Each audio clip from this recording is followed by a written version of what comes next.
Tratamento. Se tava difícil, agora vai ficar mais. Se tava fácil, agora vai ficar médio. Se tava muito fácil, agora vai ficar bom.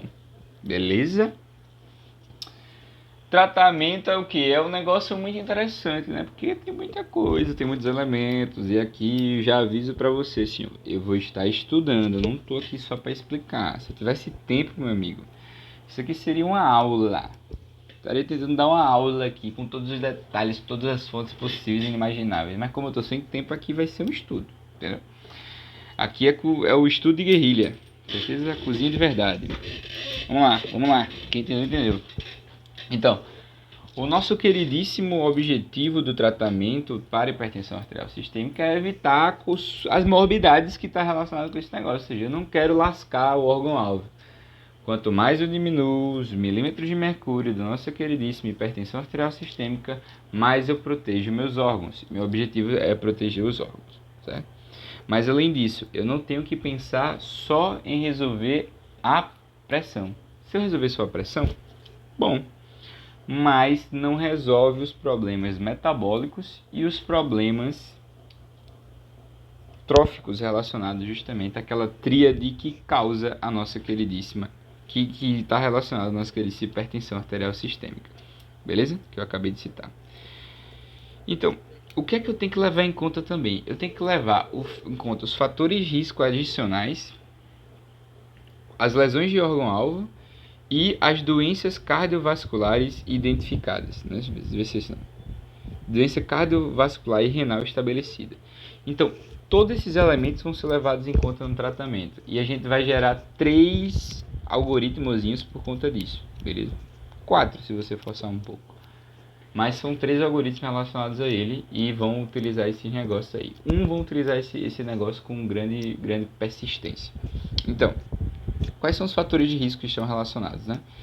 E aí o ponto de corte vai ser justamente o 3 ou 0. Se tiver 3 desses elementos, você já vai considerar qualquer um desses elementos de alto risco. Eu vou explicar melhor. Não, mas 3 já é alto risco, beleza? Qualquer uma dessas pressões, até pré-hipertensão com essa quantidade já é considerado alto risco. E aí, o que é que a gente vai analisar aqui nesse ambiente, né? Quais são os fatores que são representantes de alto risco? O primeiro é homem. Homem já tem mais risco, né? Mas aí, esse homem, ele tem que ter um controle, né? Porque, não, na verdade, ser homem já tem mais risco.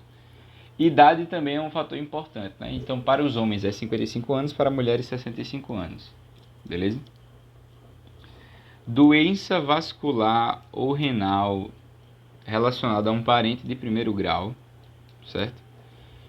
De doença cardiovascular relacionada a um parente de primeiro grau. E esse parente tendo tido essa doença na mesma faixa etária daquela do nosso queridíssimo homem e da mulher, ou seja, 65, a gente vai considerar, portanto, outro fator de risco. Então, história familiar, né? Lembra muito aqueles fatores de risco modificáveis e não modificáveis. Então, vamos lembrar deles, né?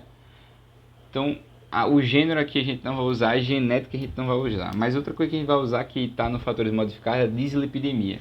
Então, paciente dislipidêmico também é considerado aí de fator de risco. E é muito importante que esse paciente ele vai se caracterizar pelo quê? Ele vai se caracterizar justamente pelo aumento da quantidade de colesterol, pelo aumento da quantidade do colesterol total, o aumento do LDL, o abaixamento do LDL e o aumento dos triglicerídeos, beleza? Acho que não precisa decorar essas faixas, mas enfim. Outro ponto é a resistência insulínica. Então já falei o quê? Já falei idade, já falei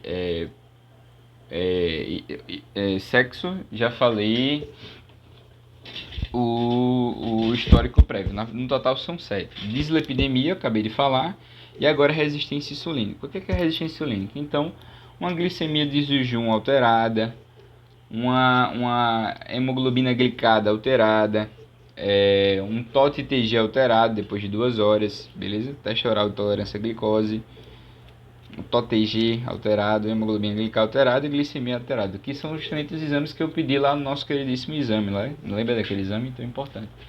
Então está relacionado a isso aqui, certo? Deixa eu ver qual outra alteração. Tabagismo, é outro ponto. Então, paciente que foi tabagista durante muito tempo é considerado, já foram 6. Tá faltando um. Sedentarismo, se eu não me engano. Obesidade, né? Obesidade. Então, a obesidade, que tem muita relação aí com a dislipidemia, mas aí aquele MC fora da média, a circunferência abdominal também muito alta, né? Muito aumentada. Então todas essas alterações devem ser consideradas aí como alterações relevantes para a gente marcar o nosso queridíssimo nosso queridíssimo fator de risco. Então por isso que é fundamental a gente reconhecer esse fator de risco para que a gente possa fazer nossa provite e lembrar disso. Só lembrando alguns números, vamos tentar lembrar alguns. Circunferência abdominal vai ser de 105 nas mulheres de 88, 102 nas mulheres de 88. O MC 30, né? Na verdade 28, 30 era o recomendado, né? Na verdade tem os diferentes graus de obesidade, mas era de 18 a 25, mas 30 já é considerado fator de risco adicional. 150 para o triglicerídeo, 150 para o triglicerídeo, para o colesterol, 190 para o HDL, mais do que 30, mais do que 40 nos homens, 46 nas mulheres. O LDL quanto? 115, isso aí não estava lembrado, né? Glicemia de jejum de 100 a 125, testosterona de glicose em 2 horas 140 a 199 e hemoglobina glicada 5,764. Vamos ver se a gente lembra de novo, né? Vamos lá. Então, por isso que eu estou dizendo que é um estudo, porque eu vou falar uma vez e vou tentar relembrar. Para acabar, idade, certo? Sexo masculino, idade 55-65, DVC prévia num parente de primeiro grau 55-65. A gente tem dislipidemia, e a gente vai ter triglicerídeos 150, colesterol total 190, HDL acima de 40, 46 na mulher e o LDL 110 a 100 a 115, ou 115 só, 115. Quando a gente fala de dislipidemia não, glicemia de jejum, a gente tá falando de 140, o total 140, pô, tem que lembrar lá oxe, a testosterona glicemia. Glicemia de jejum, plasmática de jejum, 100 a 125, a glicada vai ser 4.7 até 6,4, 5.7 até 6,4, 5.7, 5764. 5764, dá pra lembrar, né? Aí a gente tem o TOTG, vai ser em 2 horas, aí eu não vou lembrar. Calma, só relembrando. Glicemia de jejum de 100 a 125 e o TOTG 140 até 199 mg por decilitro em 2 horas. Obesidade 30 de circunferência abdominal e o circunferência abdominal 110 e na mulher 88 e o MC de 30, beleza? Depois eu falo isso de novo, vamos lá. Então, esse é o negócio. Agora vamos tentar lembrar das lesões de órgão-alvo. Aí eu não vou decorar esses fatores, mas a gente tem que lembrar pelo menos de alguns. Então, lembra do ITB, do índice tornozelo braquial? Então, se ele tiver abaixo de 0,9, a gente considera isso como sendo a lesão de órgão-alvo. Já é um ADAP, uma doença arterial periférica? Não. Mas ele está abaixo justamente de 0,9, já marca um início de uma lesão. Presença justamente de hipertrofia do ventrículo esquerdo. Aí tem diversas coisas que vão representar hipertrofia do ventrículo esquerdo. A velocidade carótido do femoral, que é um padrão que se faz, tem que ser de 10 metros por segundo, exatamente, VLP. Aí também a gente tem o EMI de carótida, que eu não lembro lá, que que vai medir justamente a presença de placa carotídea, então 0,9, tá falando a respeito de uma lesão que é prévia de o quê? De uma ateromatose, uma placa de ateroma. Doença renal de grau 3 e também albuminúria, né? Entre 30 e 300, né? De 24 horas, beleza? Entre 30 e 300. E aí é importante a gente ter justamente essas lesões aí na cabeça. Então, basicamente, são o quê? São 6 elementos. Então, as lesões de órgãos-alvos, a gente vai lembrar o quê? De 6 elementos. 6 elementos. Aqui a gente vai lembrar de 7. Deixa eu botar em vermelho, 7. Aqui a gente vai lembrar de 6. Reflete rigidez arterial, né? Então, rigidez arterial, alteração trófica. Então, vamos lá, vamos ver se a gente consegue lembrar. Hipertrofia do ventrículo esquerdo. Velocidade de o quê? Rigidez arterial. Velocidade... velocidade VOP, carotídeo femoral. 10 metros por segundo, ele tem que ser justamente aí... reflete justamente essa característica da passagem de... refere justamente hipertrofia arterial. Quando a gente está falando a respeito do ITB, é a diferença do tornozelo para o braço e significa justamente uma prévia de uma doença. Albuminúria entre 30 e 300. Albuminúria entre 30 e 300. Acima de 300 marca aí uma lesão renal de grau 4. Enquanto aqui a gente está marcando uma lesão de grau 3 como sendo justamente uma lesão de órgão-alvo. Beleza? A gente também tem o grau 3, albuminúria, ITB, VOP e também o IME, né? Que nada mais é do que o grau do tamanho das carótidas, né? Para ver justamente se tem alguma lesão. E aí eu tenho fechado 6, né? Ver se faltou alguma coisa. Faltou não. Então basicamente essas são as lesões de órgão-alvo. Ou seja, um negócio meio aleatório, né? Muito relacionado a esses exames complementares que são solicitados, né? O VOP muito específico aí são exames muito comuns no Doppler, no ecocardiograma, não sei exatamente, mas enfim, tem essas lesões de órgão-alvo aí e vale 7 e 6, né? 7 e 6. E agora aqui a gente vai ter 1, 2, 3, 4, 5, 6, 7, 8, 9, 2, 3, 4, 5, 6, 7, 6, 7, 8, 9, 10. Então aqui são 10 doenças, né? Então a doença já estabelecida. Então doença cerebrovascular, ataques isquêmicos transitórios, AVC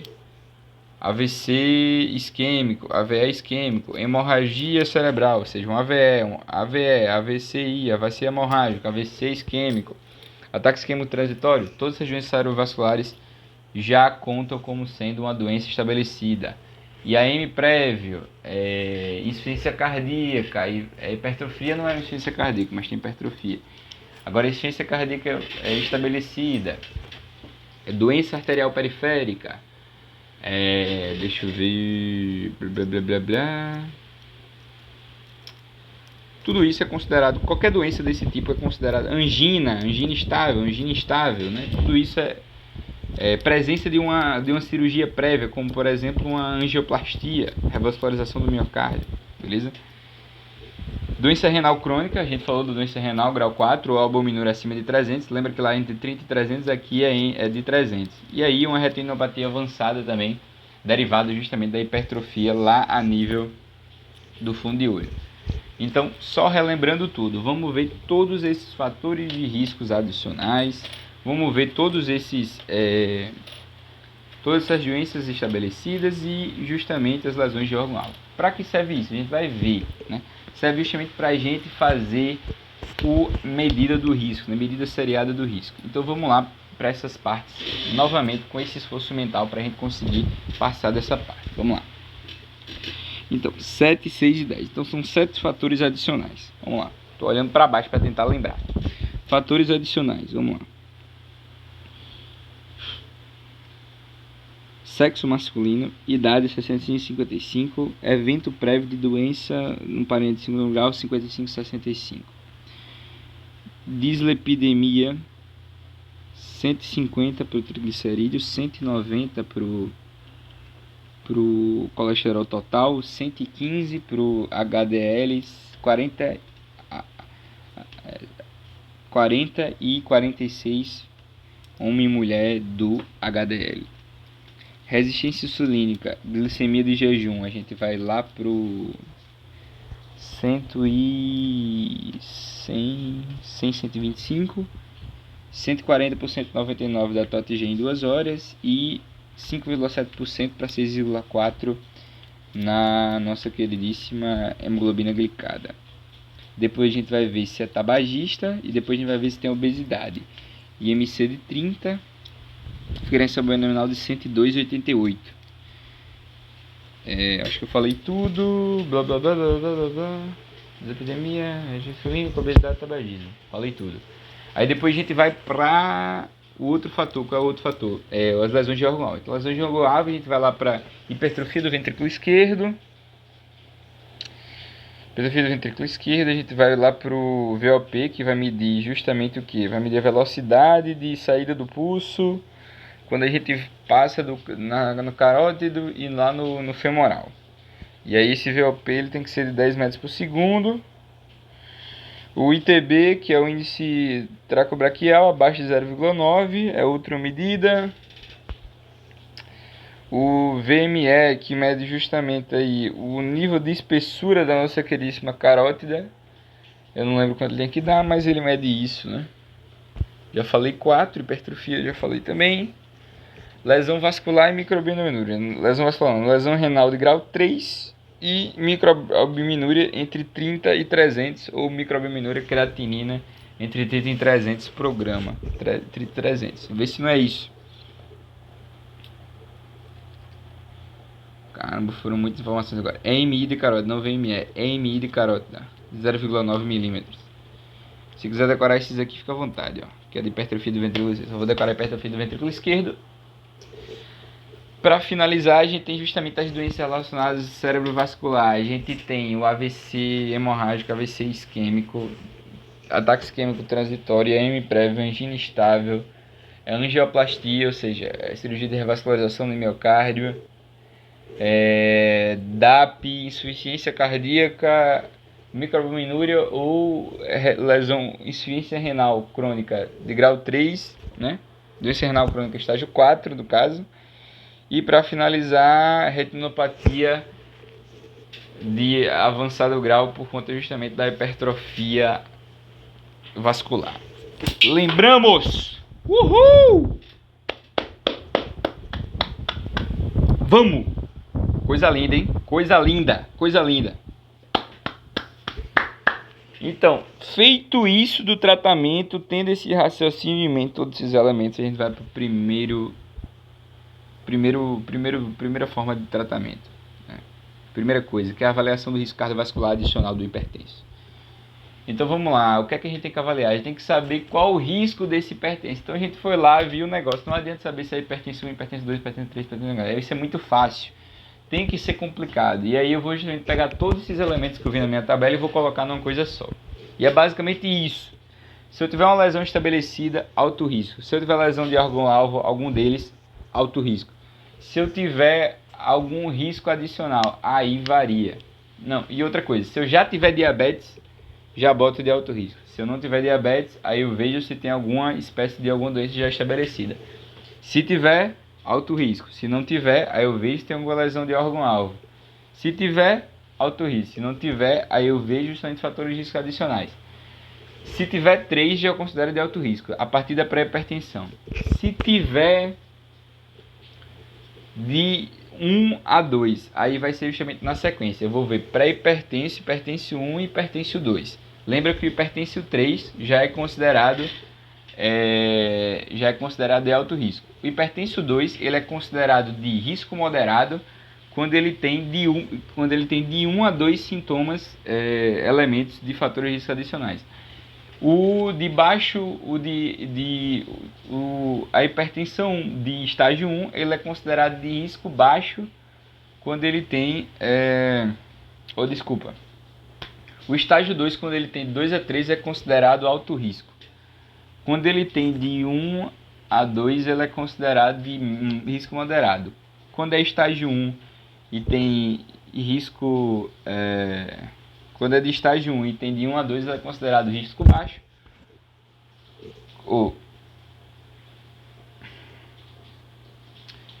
Quando tem 3 é alto risco. Calma. O estágio 2, quando ele tem 3... Se tiver 3, independente de qual é considerado de alto risco. Se tiver de 1 ou 2 e ele for hipertenso, grau 2, é considerado alto risco. Se for hipertenso, grau 1, é considerado moderado risco. Se for hipertenso, pré-hipertenso, aí ele é considerado baixo risco. Se ele for pré-hipertenso e não tiver nenhum daqueles elementos, é considerado risco 0, sem risco adicional.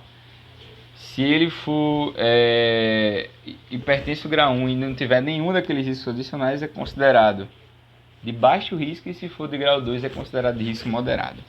Vamos ver se eu lembrei, vamos lá. Olha aqui. Diagnóstico de hipertensão arterial. Se for estágio 3, risco alto. Se for abaixo do negócio 3 e tiver diabetes diferente da resistência insulínica, já é considerado aí risco alto. Se não, aí eu vejo se ele com estágio baixo, ele tem história de alguma dessas coisas, né? Então, por exemplo, uma lesão renal, um negócio de estágio 4 e aquelas coisas que a gente já viu. Se sim, estágio risco alto. Se não, a gente vê justamente se tem aquelas alterações que a gente viu. Ventrículo esquerdo aumentado, uma VOP de 10, VTB de 9, espessamento da parede da carótida, DRC de estágio 3 e uma HQ de 100. Se sim, risco alto. Se não, a gente vê o número de fatores de risco associados. Se for maior ou igual a 3, a gente tem um risco alto. Se for de 0, se for de 1 ou 2, aí como eu falei, né? Se ela for de 1 ou 2 e for estágio 2, aí ela é considerado risco alto. Se for estágio 1, é considerado risco moderado. Se for pré-hipertenso, risco baixo. Se for risco baixo e não tiver nenhum associado, eu tenho um risco adicional muito raro. Se for de estágio 1 é risco baixo, se for de estágio 2 é risco moderado. Beleza? Show de bola. Qual o primeiro elemento para eu tratar a hipertensão? Fármacos, né? Beta-bloqueador em alta dose, correto? Não, meu irmão. Não me fala isso numa prova, não. É mudança dos hábitozinhos de estilo de vida, aquela leseira toda de dieta de Musa Fitness. Abaixa o sal, bota só 3 colheres de sopa de rasas baixa. Só bebe 30 gramas de álcool por dia. Faz 150 minutos de atividade semanal. Faz dieta baseada em fruta, baseada em negócio hipocalórica, hipolipidêmica. E para finalizar, tem que fazer a coisa mais linda do mundo, a melhor coisa, a mais importante, a mais impactante, controle do peso. Abaixa o peso, meu querido. Beleza? Tem que ficar dentro do IMC, então obesidade é um fator extremamente importante. Não era acima de 30 que eu não quero, pronto, eu quero entre 18 e 24. É o que mais reduz, aqui, ó, bem claro aqui, o que mais impacta. Ah, eu quero beber, pode beber, pô. Aqui, ó, uma vodkazinha, um esquisinho. Quando é que você pode beber aqui? 90 ml, tá ligado? Por dia. Muito bom, né? Estou satisfeito. Vou retornar aos meus aposentos. Né? 2 dosezinhas de cana, pronto, casa, dorme. Show de bola? É isso. E aí vamos ver quem inicia o tratamento dessa galerinha aí. Tratamento farmacológico. Vamos lá, vamos raciocinar. Vamos comigo. Vamos criar um raciocínio. Para quem eu vou indicar esse tratamento aqui, ó, de controle de peso sem sal, sem correndo, dieta hipocalórica e com atividade física. Como é que eu faço isso? Para quem eu faço isso? Para todo mundo, até quem não tem hipertensão tem que fazer essa parada. Viver uma vida sem estresse, né? Sem prova, sem estudo, cortando o cabelo, cortando a barba. Essas coisas, né? Tal. Não fazer medicina, essas paradas que dão saúde mental. Beleza? E aí, fez isso aí de coisa muito linda, o que é que eu tenho que fazer? Terapia farmacológica, meu querido. Certo? Terapia farmacológica. E aí a terapia farmacológica vai para quem? Paciente com PA normal e PA ótima vai? Não entra, não vai entrar. Não precisa de tratamento para ele. Aí para paciente de grau 3, eu preciso de tratamento sempre. Grau 3 sempre. Identifiquei sempre. Ah, mas sempre. Grau 2 sempre. Consulta, ele já sabe com medicamento. Já. Beleza, já sabe com medicamento para melhorar. Grau 1. Emoções. Beleza. Aí onde é que vai entrar o nosso queridíssimo risco adicional? A gente estudou aquilo tudinho para botar nessa tabelinha ridícula. Eu inicio o tratamento na primeira consulta do paciente estágio 1, que se caracteriza pela presença do risco alto ou moderado? Não! Eu espero 3 meses de mudança do estilo de vida para ver se esse paciente aqui de estágio 1 e risco cardiovascular baixo... Eita, eu falei errado, ó.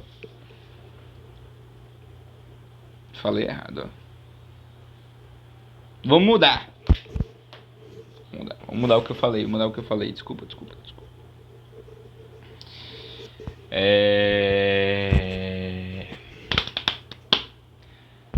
Estágio 3 vai usar o tratamento instantaneamente. Estágio 2 vai usar o tratamento instantaneamente. Estágio 1 vai usar o tratamento, depende. Se for estágio 1 de risco moderado ou risco alto, ou seja, como é que eu faço para ter um estágio 1 de risco moderado ou alto? Eu preciso ter um estágio 1 que se caracterize por ter 0 ou 1 ou 2 fatores adicionais daquele que eu falei. Então, se eu tiver 1 ou 2 fatores adicionais e estiver no estágio 1, meus parabéns, você tem que começar o tratamento. Certo? Agora, se meu estágio 1 for de baixo risco de fator adicional, ou eu tiver um pré-hipertenso que se caracteriza, né? Pré-hipertenso é esse aqui, ó, PA de 139 e 59. Lembra desse? Pronto, esse é o pré-hipertenso. Ou eu tiver um pré-hipertenso que tenha doença cardiovascular pré-existente ou alto risco cardiovascular, né? Ou doença cardiovascular. Eu estou pré-hipertenso, mas tenho DVC. Aí justamente eu vou esperar o resultado da minha intervenção não farmacológica para ver se essa intervenção do estilo de vida ela tem resultado. Se não, eu inicio. Certo? Um é o diagnóstico ou outro. Meu querido, mas se eu tiver um idoso com 80 anos ou um idoso bem fraginho, já lá, caquético, pouca massa muscular, bem frágilzinho, né? Eu vou querer que minha PA fique em 160. Estou satisfeito com isso. Certo? Tá lá em 160 minha PA, tá em 159, 158 minha PA sistólica. E eu só ligo para sistólica só para sistólica, porque o importante é a sistólica. O que dá hipertensão no idoso é na sistólica. Eu preciso de sistólica para poder fazer com que esse sangue chegue na cabeça do idoso. Senão não chega. Certo? Então não quero baixar tanto. Mas meu idoso é rígido. Meu idoso ele tem 80 anos, mas ele é rígido. Top, 140. Beleza? Nada de se preocupar. Só de reduzir um pouquinho. Nada de se preocupar. Não precisa diminuir a PA desses caras. Certo? Só se ela estiver muito alta. Se tiver 180, isso tem que tratar. Beleza, então esse é a parada do idoso, né? Então só relembrando, qual é o grande ponto aqui que diferencia tudo? Só vou iniciar o tratamento depois de 3 meses com intervenção naqueles pacientes estágio 1 com baixo risco ou então no pré-hipertenso de alto risco ou com doença cardiovascular prévia estabelecida. Beleza? Deu para entender? Esse é o grupinho. Ou um pré-hipertenso perigoso ou um estágio 1 fraquinho. Beleza? Se for estágio 1 e perigoso, aí eu tenho que fazer o tratamento. Se for estágio 2 ou 3, perigoso ou não, eu tenho que fazer o tratamento. Beleza?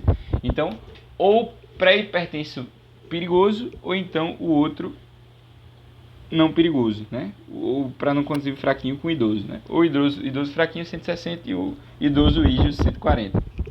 Show de bola? Aí vem aquela recomendação. Indivíduos com pré-hipertensa, sem DZF e com risco cardiovascular baixo ou moderado, o que é que eu tenho que fazer? Não recomendo tratamento, mas não tenho tanta evidência. Beleza? Deu para entender? Show de bola? Então, se for... É muito legal isso aqui. Se for pré-hipertenso e mole, não trata. Se for pré-hipertenso e perigoso, alto risco, trata depois de 3 meses. Se for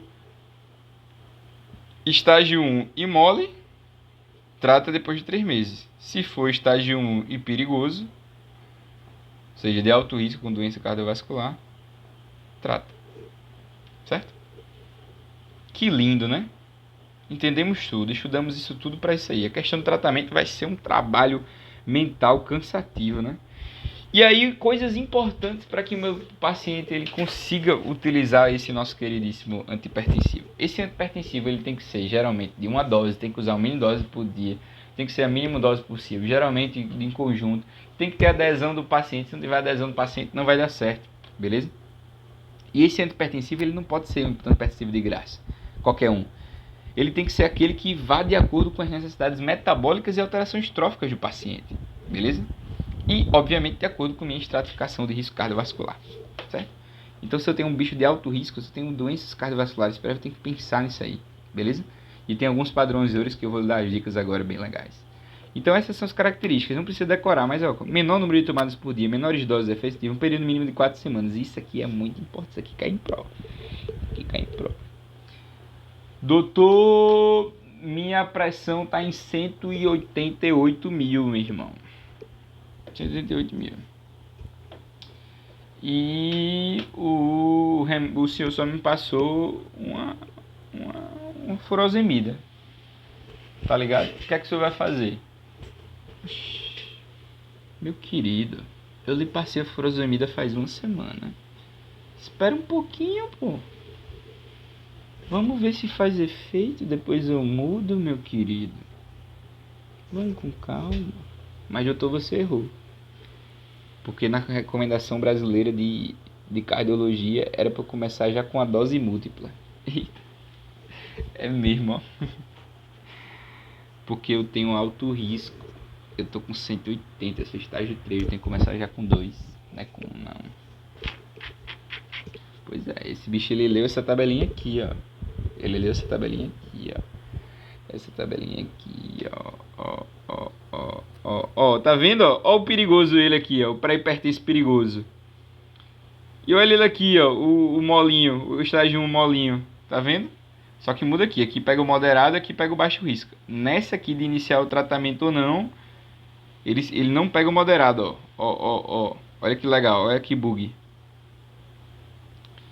Esse aqui ele pega o moderado aqui, tá vendo? Moderado e alto risco. O moderado tá junto do alto risco para iniciar o tratamento, mas ele não tá junto do alto risco para iniciar o tratamento com 2 fármacos. Ó, ele tá junto do alto risco também, né? É só do risco baixo, é o molinho. Então perfeito. Melhor ainda. Even better. Even better. Né? Quem assistiu aí Prenda-me se for capaz vai entender. Even better. Show de bola? Tá muito artística essa aula, né? Enfim, tô cansado. Eu vou dar um intervalozinho aqui pra gente entrar nas classes, né? Você vai ver. Tipo assim, voltei. Falei? É rápido. Enfim, é pra acabar. Agora é pra acabar. Você pode ver pelos horários que tem no meu negócio que eu enrolo bastante, né? Pra estudar o assunto. Mas enfim, vamos terminar de brincar aqui, né?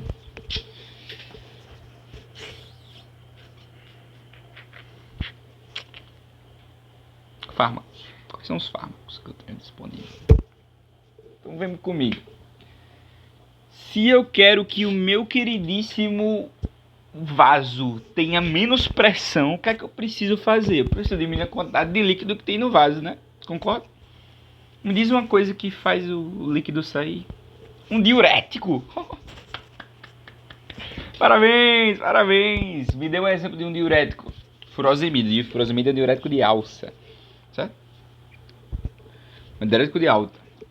Me dê um exemplo de um diurético poupador de potássio. Vou lhe dar. O nome dela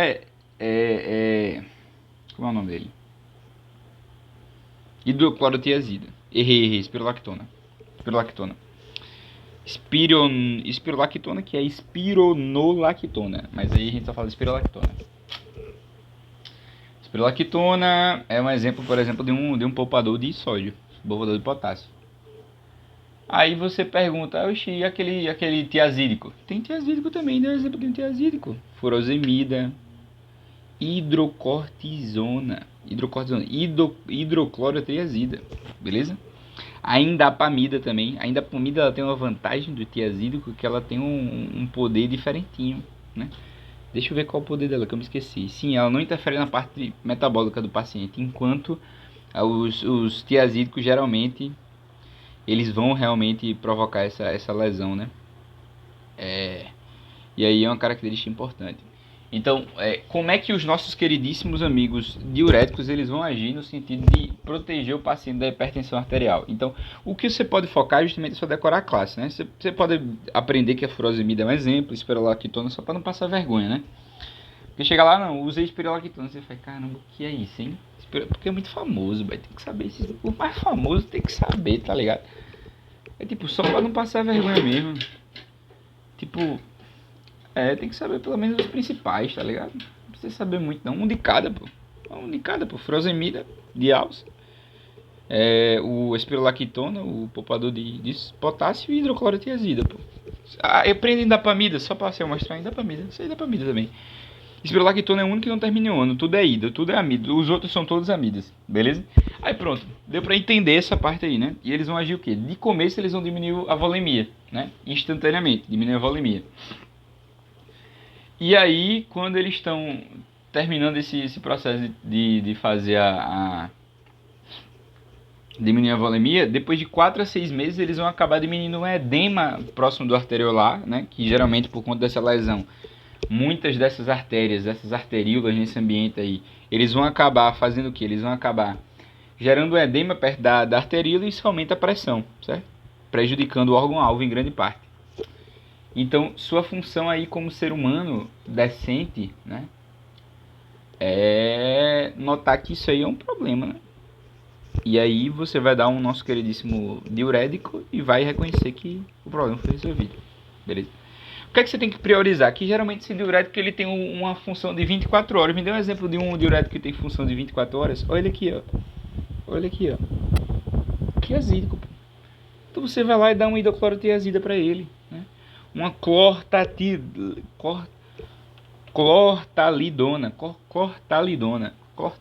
Esse aí eu não vou decorar nunca, não quero. Mas indapamida eu quero decorar. Por que indapamida eu quero decorar? Porque ele tem essa capacidade diferente de não mexer no metabolismo, né? Ele não prejudica, por exemplo, a presença dos íons, né? Indapamida não prejudica. O outro só poupa o potássio.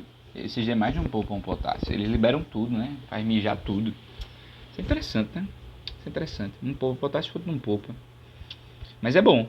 É um bom medicamento para começar a fazer o tratamento. Principalmente naqueles que só tem uma besteirinha. Bem fraquinho, né? Uns fraquinhos, né? Uma hipertensão fraca. Aí eu vou lá e coloco um DIU, né? Um DIU na mulher. Um dispositivo intrauterino. Não, um diurético, beleza? Então, outra coisa que é interessante, meu querido, é se essa nossa queridíssima paciente decidir de repente o quê? Decidir ter uma insuficiência cardíaca, né? Decidir ter uma insuficiência cardíaca. Decidir ter uma insuficiência renal. Tipo, decidi ter uma insuficiência renal. Aí eu vou lá e dou o nosso queridíssima furosemida, um diurético de alça. Por que eu dou um diurético de alça? Porque eu quero jogar água para fora. Porque eu tô com edema de membro inferior.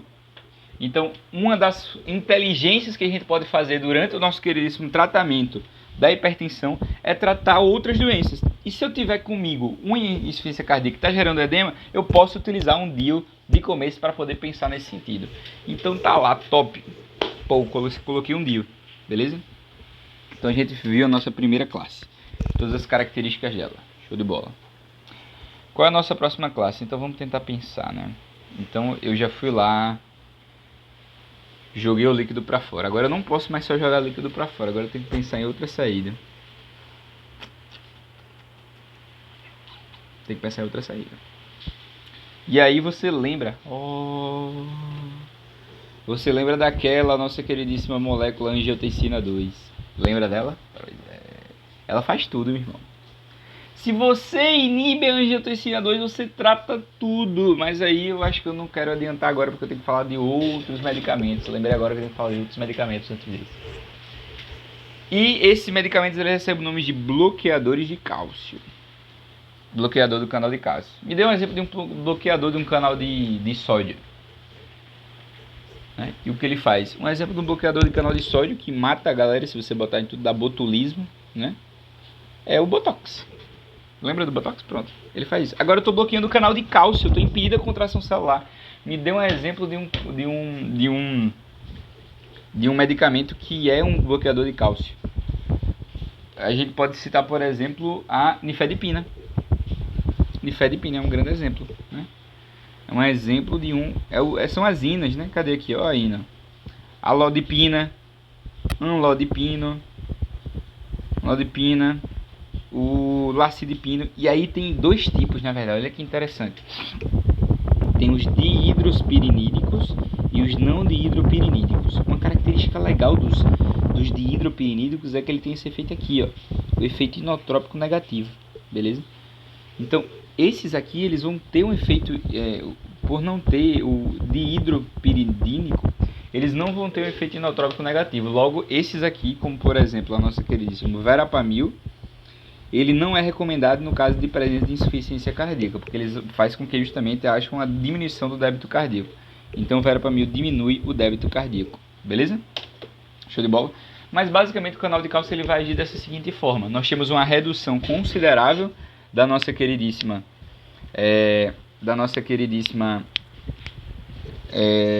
constrição periférica. Eu vou provocar uma vasodilatação constante desses vasos, justamente porque eu estou provocando o quê? Porque eu estou justamente diminuindo a concentração de cálcio e diminuindo a vasoconstrição que existe também. Ou seja, eu estou provocando uma redução da resistência vascular periférica. De hidropirinídicos. Então, só lembrar do anel de piridina. Lembra da piridina? Pronto, anel de piridina. Esse é o dihidropiridínico. Eles têm duas águas e tem o piridina, dihidropiridina. Então, verapamil é o não hidro. O nefidipina, o nefidipino, anlodipino. O que mais? Nitredipino. Nós somos dipinas, né? Alodipino, nifedipina, certo? Anlodipina. Então, tudo isso é o que? Eu sou um bloqueador de cálcio utilizado no tratamento da hipertensão cardíaca e ele serve muito justamente na redução das complicações cardiovasculares em idosos, né?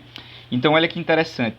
Primeiro a gente tem o nosso queridíssimo o nosso queridíssimo tiazídico. A gente lembrou do tiazídico, a gente lembrou que ele serve para quê? Ele serve para diminuir.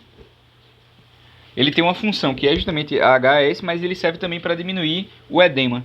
E agora eu descobri uma função para o nosso queridíssimo, uma função a mais para o nosso queridíssimo bloqueador do canal de cálcio. Eu descobri que ele serve para quê? Ele não recomenda a insuficiência cardíaca, mas ele diminui a mortalidade, no caso dos não dihidropirinídicos, como o verapamil. Mas todos eles vão garantir justamente uma proteção muito grande na mortalidade dos idosos. Então, para idoso, é bom utilizar o bloqueador do canal de cálcio. Beleza? Show de bola? O BCC. Então, agora a gente já aprendeu o primeiro, que são DIL. A gente já aprendeu o BCC, agora a gente vai aprender o nosso queridíssimo bebê, o neném. O neném que é o quê? Beta bloqueador, beta block. Beta block vão ser o quê? Antagonista dos receptores beta-adrenérgicos no coração, no miocárdio. Isso vai provocar o quê? Um efeito inotrópico negativo. E além de provocar um efeito inotrópico negativo, um efeito muito importante é justamente que eles vão garantir o quê? O que um beta-block faz? Um beta-block ele vai fazer um efeito anti-inotropismo e vai justamente, além disso, o que? Diminuir. Esse aqui eu vou ter que filar, porque eu esqueci. Vai ter um inotropismo, diminuição da frequência cardíaca, vai diminuir o débito cardíaco por conta disso, diminuir a secreção de renina, né? E vai diminuir também aí as catecolaminas das sinapses nervosas. Então, basicamente, ele vai ter um efeito o quê? Um efeito anti-sistema nervoso sináptico. Então, menos renina, menos catecolaminas, menos renina e menos frequência cardíaca. Renina, adrenalina e frequência cardíaca. Beleza? Então vai ser isso, são usinas. Beleza? E um exemplo do beta-bloqueador, um bom, né, um cardioseletivo, é o nosso queridíssimo atenolol. Lembra do atenolol? Pronto, legal. Atenolol é bom. Me lembra de outro cardioseletivo? O propanolol? Não, o propanolol ele é não cardioseletivo. O atenolol, caverdilol, lembra do metropolol, bisoprolol, nebivolol, né? Então, o metropolol dá para lembrar. Atenolol, caverdilol, metropolol, tudo eles dá para lembrar. Então são o quê? São beta-bloqueadores que vão agir nesses receptores beta-adrenérgicos do coração, diminui renina, diminui adrenalina, diminui a nossa querida frequência cardíaca. Ao diminuir a frequência cardíaca, você diminui o débito cardíaco e diminui, portanto, a pressão arterial. Mas aí eles têm uma recomendação muito específica. Então, quando eu estou fazendo outro tratamento de uma doença, como por exemplo a arritmia, se eu quero reduzir a frequência cardíaca, se eu tenho angina, né? Então, se eu tenho mulheres que estão justamente em vida, mulheres jovens que eu estou justamente querendo protegê-las de um problema de utilizar, por exemplo, um inibidor no canal de cálcio que pode acabar gerando um problema grande aí para o nosso queridíssimo feto. Então, o beta-bloqueador é bom nessas mulheres. No entanto, a gente tem que lembrar que eles têm indicação específica: angina, redução da frequência cardíaca, arritmias, e assim sucessivamente. Deixa eu ver qual outra recomendação que tem aqui. Tem nessa partezinha aqui, deixa eu ver. E pós-IAM também, né? Insuficiência cardíaca, olha que legal também. Dá para usar beta-bloqueador na insuficiência cardíaca. Então, basicamente isso, né?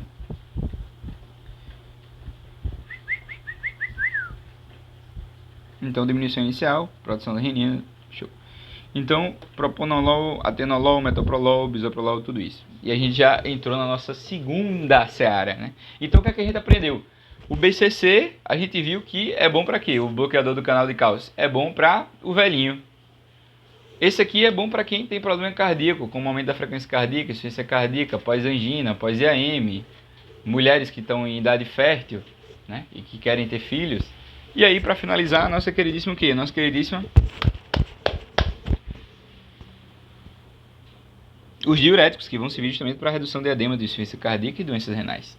Show de bola? Então eu tenho isso na minha cabeça, porque eu sou um médico esperto. Eu lembro das funções dos remédios, então não vou colocar só aleatoriamente. Show de bola? E aí, vamos para ele, eu só quero falar dele,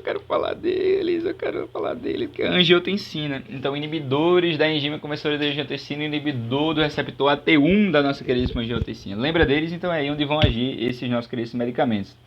Impedindo a conversão de angiotensina 1 e angiotensina 2, impedindo justamente que esse receptor ele receba a angiotensina, certo? Lá no receptor AT1. Show de bola? E aí a função dele vai ser justamente impedindo todo aquele efeito enorme da nossa queridíssima IECA. Então, o IECA é o melhor, desculpa, mas deu pra ver que ele é o melhor de todos, cara. O IECA é muito bom, velho. Certo? Só não dá pra usar em grávida. Mas é muito bom, pô. O IECA é fenomenal. Beleza? Porque ele vai servir para muita coisa. Então, se ele diminui o efeito pressórico, você concorda que ele protege de insuficiência cardíaca? Se ele diminui o débito cardíaco por inibir a ECA, ele vai diminuir também processos como, por exemplo, dislipidemias, né? Ele vai ser bom para o tratamento da diabetes, vai evitar complicações cardíacas como infarto agudo de miocárdio, vai diminuir as lesões que estão acontecendo a nível trófico. Ou seja, paciente com alto risco de doença aterosclerótica, né? ICC, IAM, hipertensos, AVC, então tudo que tem de complicação. Então pense em complicação. No cérebro, AVC, reduz. No coração, insuficiência cardíaca, infarto agudo de miocárdio, reduz. Doença vascular periférica, também reduz. Doença aterosclerótica, também reduz. Então basicamente ele vai diminuir geralmente a morbilidade cardiovascular, certo? Nefropatia diabética, né? Como a gente tinha falado, então problema da diabetes, tudo isso, outras etiologias renais também vão ter essas funções. Me deu o exemplo do nosso queridíssimo e aí eles vão agir basicamente no mesmo sentido, né? Um inibe o receptor e o outro inibe a conversora, beleza? E aí, deixa eu ver. E sim, a ação ele vai ser em grande... Aqui, ó, tem dois receptores, né? Receptor AT1 e T2. E aqui a ação é vasoconstrição e proliferativa. Ele vai começar a agir no AT2 no lugar de agir só no AT1, obviamente com menor afinidade. Mas já vai gerar